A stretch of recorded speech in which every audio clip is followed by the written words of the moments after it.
Thank you. I'm going to say good afternoon, but in fact, there's nothing good about the reason that we are gathered here to just express our heartfelt condolences to the Oshae's family. 28-year-old young man. He could be my son. And oftentimes when you have incidents like this, you reflect outside of your professional status and move to your personal status. Parents lost a child to something clearly that was a hate crime.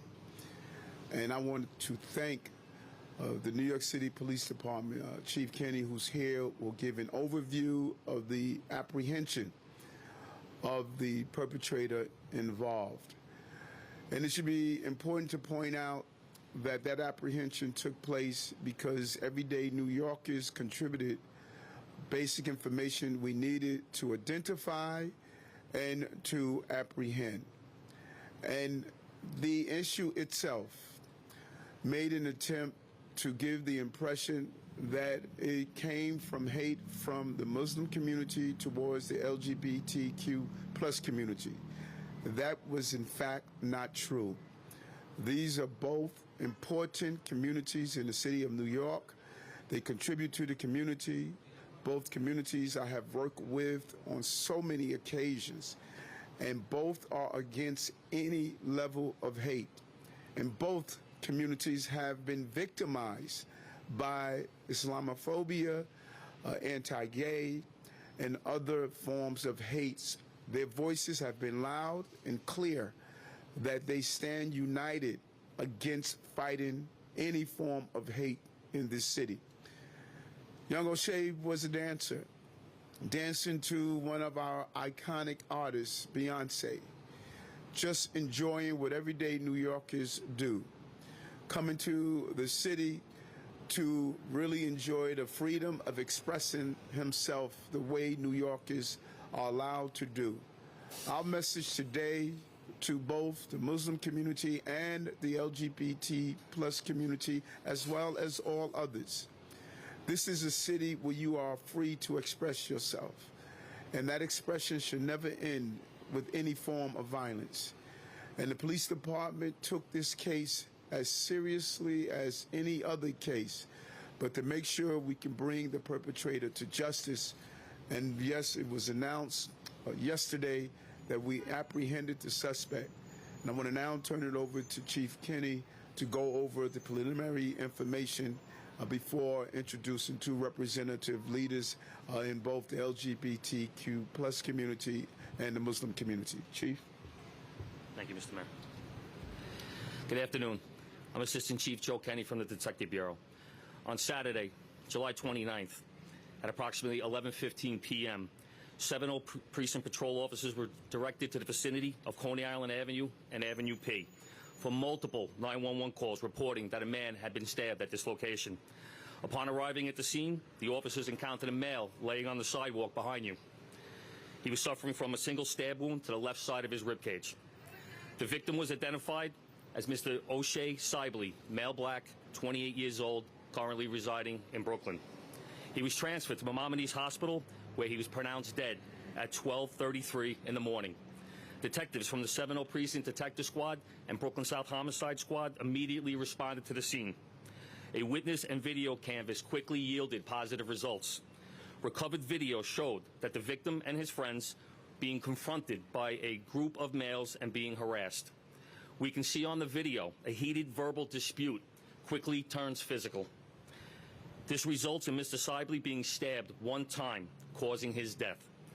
Mr. Sibley was traveling back home from New Jersey with 4 other male friends when they stopped for gas at this mobile gas station.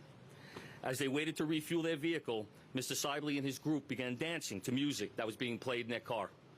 At this point, a male called out to Mr. Sibley and his group, demanding that they stop dancing. Others joined this male. As the group began to yell at Mr. Sibley and his friends, they began to call him derogatory names and use homophobic slurs against him. They also made anti-black statements, all while demanding that they simply stop dancing. This encounter lasts for approximately 4 minutes, when the victim and the known perpetrator come together. This perpetrator retreats away from Mr. Sibley while striking him one time with a sharp object, piercing his chest and damaging his heart. Mr. Sibley falls to the sidewalk while the perpetrator flees the scene in a Toyota Highlander. Detectives were able to quickly identify the suspect of this crime with the assistance of other city agencies, the NYPD Hate Crimes Unit, the School Safety Division, Field Intelligence Officers, and our partners at the Kings County District Attorney's Office. The suspect is identified as a male, 17 years of age. He resides in Brooklyn, and he attends a nearby high school. Members of the NYPD Fugitive Enforcement Unit and the U.S. Marshals Regional Fugitive Task Force were assigned with the task of locating and apprehending this individual. Their efforts led to his apprehension yesterday. He has been charged with murder too, and that is being charged as a hate crime, and criminal possession of a weapon. He has been remanded. Now I'd like to introduce Lee Soldier Simmons.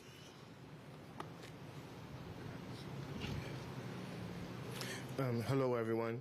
I'm Lee Soldier Simmons. I'm the Executive Director of the NYC Center for Black Pride. And on this day, which is exactly 2 weeks before actually Black Pride is going to be beginning here in New York, I met him, Oshae, actually as a performer, as a dancer, performing for me in an off-Broadway show for Black Pride. The young man I met in 2017, so this is about 6 years ago. Amazing dancer. He's also part of what we know as the house and ballroom community, and he is part of the House of Demure Versailles. And I wanted to speak that because oftentimes, especially within the LGBT community, it's not necessarily always our birth families, it's our chosen families that are there that support him. And some of the youth that was here with him and dancing with him were his brothers and sisters that were part of that ballroom community. So I wanted to make sure that I uplifted that we support each other. It's very sad that he, as being the talent that he was, and coming from Philadelphia, he was never able to reach his full potential. The saddest thing part about it is that we wrestle with this death, we wrestle with hate crimes, we wrestle with people within our community constantly facing discrimination, not just because you're black, but because you represent LGBT, and the fact that he was doing nothing more but voguing and dancing here, he did not deserve to die in that way. So I want to also make a note that as we are sitting here mourning the passing of this talented young man, today we're also mourning the passing of the Paris is Burning icon, Carmen Extravaganza. She also passed away. I'm going to now pass it over to Miss Ali.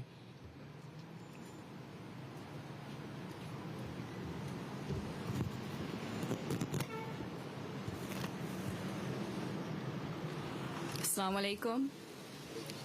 Peace and blessings on you all. My name is Sonia Ali. I am the Executive Director of Muslim Community Center.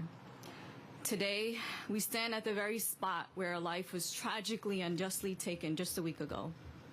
The weight of this loss is felt deeply, not just by the family and friends of Oshae, but by all of us who value life, peace, and justice.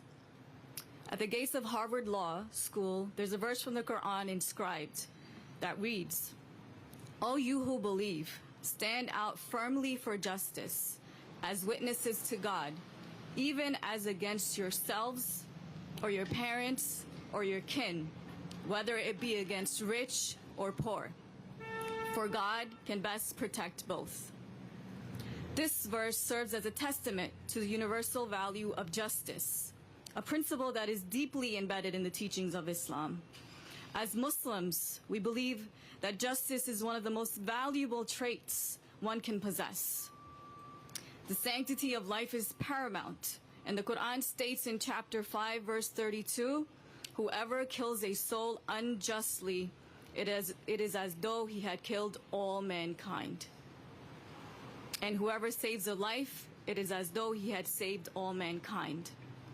The tragic death of Oshae is a stark reminder of the former. As Muslims, we are commanded to stand up for justice, even if it means standing against our own selves. We unequivocally condemn the unjust murder of Oshae. Such acts are amongst the greatest forms of injustice one can commit. As we stand united against violence, we also stand together in the pursuit of peace and harmony. As we reflect on our shared commitment to justice, a verse from the Quran resonates deeply. Indeed, God commands justice, good conduct, and providing for relatives, and He forbids wickedness, wrongdoing, and oppression. He admonishes you, so perhaps you will be mindful. This verse serves as a universal call to action, emphasizing the importance of justice, goodness, and kinship. May we all be inspired by these words and work collectively towards a world filled with justice, peace, and understanding. Thank you. So much. You want to?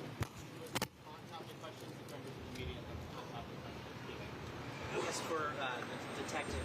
Is there any evidence that you uncovered that you can share that led you to believe that this was a hate crime? Just based on the statements of the group in general, we have a lot of anti-gay statements and a lot of derogatory statements being made anti-black from the group and from the defendant himself. Johnny with Channel 7. Is anyone else going to be charged? Is anyone else going to be included in this case? Because obviously there was a group of people that were there that night. Can you speak out regarding that? Sure. As of right now, the defendant's going to be charged solely. If, based on our investigation, the group dissipates. We had a lot of members from the community out here acting as peacemakers. The group did start to disappear. The defendant stayed, unfortunately, and stabbed the victim. Then any word on like how did he surrender, turn himself in, or how kind of everything was brought together? So the Regional Fugitive Task Force was aggressively hunting and investigating this case. Numerous contact with family members, numerous contacts with people that were familiar with him, and we arranged his surrender through his attorney.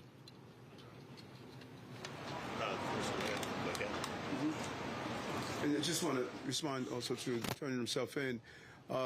When the community, the agencies, and the apparatus is put in place that really corner people in, they traditionally turn themselves in. They turn themselves in. That's the byproduct of the coordination of the community and our local entities. So it wasn't as though it was just someone turned themselves in because it was out of the goodness of their heart. It was out of the proper investigation and coordination that led no other thing to do but to turn yourself in.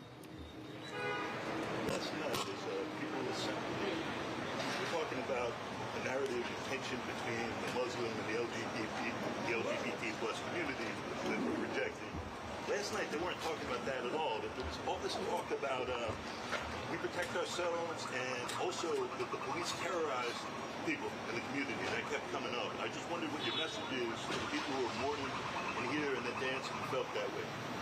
I'm not sure who said that the police terrorized them. Last night, when many people assembled here, a lot of dancers, a lot of people from the LGBT community, and they were gathered.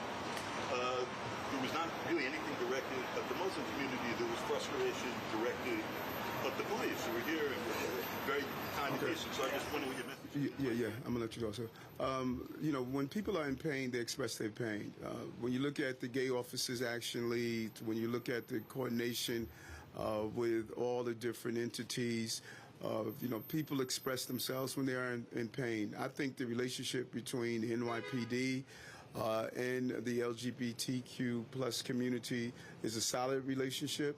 I think that you look at the coordination during Pride Week, during Black Pride Week, during many of the events that take place, the thoroughness of our investigations. And so I you know, respect when people feel a level of pain. And we don't want to, if we find any cases of someone that's being harassed, we investigate it accordingly, and we're going to continue to do so.